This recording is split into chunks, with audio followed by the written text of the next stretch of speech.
Alright, in today's video we're going to be looking at section 1.3, which is just describing what radicals are and then going over the product rule and quotient rule of radicals.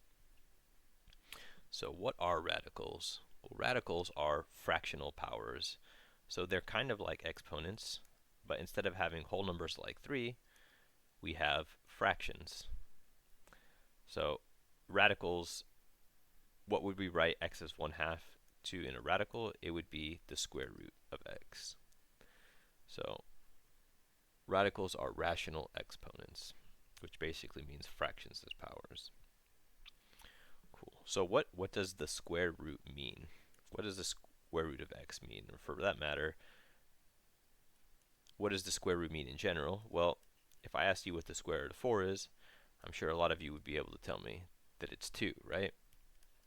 And so essentially what the square root sign tells you to do is it's asking you what number in this box times itself gives me the number on the inside of the radical. And so in this case it would be 4. So mathematically we would say it's the principal root of 4 is the positive number that multiplied by itself gives you the value inside the root, which is what we call the radicand. You don't have to know that term, but that's just what the number inside the root is called. It's the number that's being square rooted, essentially. So when we talk about square roots, we're only ever talking about the positive number, because, you know, if I was just going to say what number times itself gives me 4, well, you could put -2 in here, and that's also true. But when we see the square root, it just wants the positive one. It doesn't want the negative one.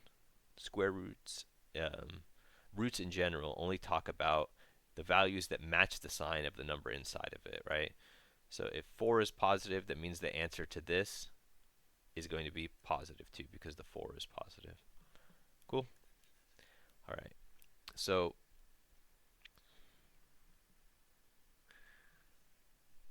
let us talk about the product rule.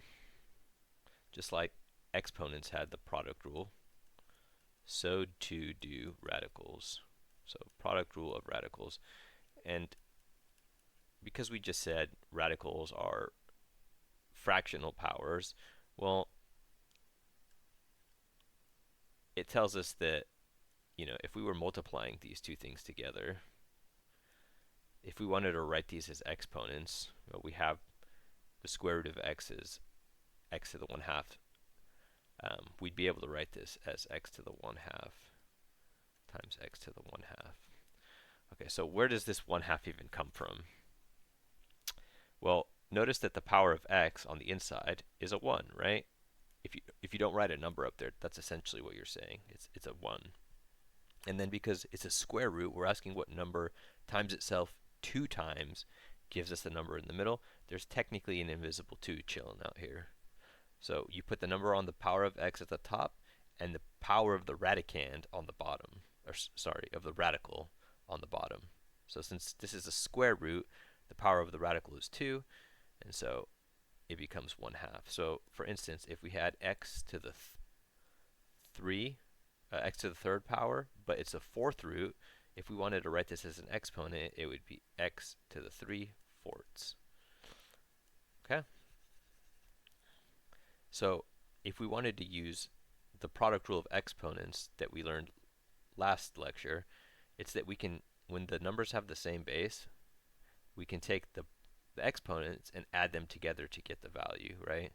So it's x to the 1/2 plus 1/2, and 1/2 plus 1/2 is 1, which is just x, which makes sense because the square root of x times the square root of x is the same as the square root of x times the square root of x, which is x squared. The square root of x squared and square roots are inverses, sort of. They undo each other algebraically, and so we just get positive x. Okay. So what does the product rule of radicals tell us? Well, it tells us essentially what I cheated and I guess kind of did over here. It's the square root of a times b is the same as the square root of a times the square root of b. So I've already used it here, which I probably shouldn't have done. But let's go ahead and prove why that's the case, because this probably isn't intuitive. Why is this possible? And so the proof for it is kind of a little strange, but you'll just have to bear with me. So first we say let the number, the square root of a, be the number c. So let it just be c, okay? Whatever it happens to be. So if a was 4, let c be 2, for instance. And we're going to let d be the square root of b, okay? Just so we can have pretty versions of these guys. Well, if this is true, right, algebraically, if c is equal to the square root of a, if I square the left side, it's still going to be a true expression if I square the right side. As long as I do to the left what I'm doing to the right, it's going to be true. So c squared is equal to the square root of a squared, right? And since squares and square roots algebraically cancel out, that gives us c squared is equal to a. And then here, same thing, square both sides. So we get d squared is equal to the square root of b squared. And so that we get d squared is equal to b. Okay? So then we have the square root of a times the square root of b. We said the square root of a is equal to c, so this is equal to c, and that's equal to d.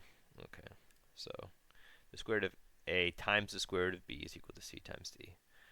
Alright, also, now what we have is the square root of ab, right? But remember we said a by itself is equal to c squared.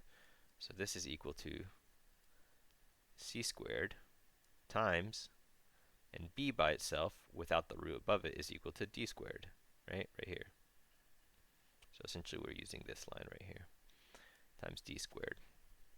And so what does c squared mean? Well, it's all inside the root, but this means c times c, right? Take the number on the base, multiply it by itself this many times, and the same with d, right? d times d. Cool. But because this is all multiplication, we have, once again, the commutative property of multiplication. A times b is b times a, so we can swappy-poppy these guys, which is the square root of c times d times c times d, right? And so now if we think of this as wrapping exponents here, because we're entitled to do that, because exponents mean multiplication when there's nothing going on, this is equal to the square root of cd squared now. And what's the square root of a square? Well, it's just the thing on the inside to begin with. And so you notice that when we did square root of a times square root of b in separate radicals, we got c times d. And then when we put them together in the same radical, we also get c times d. So that shows that they are the same. So this rule holds up. Okay, cool. Now we have the quotient rule of radicals.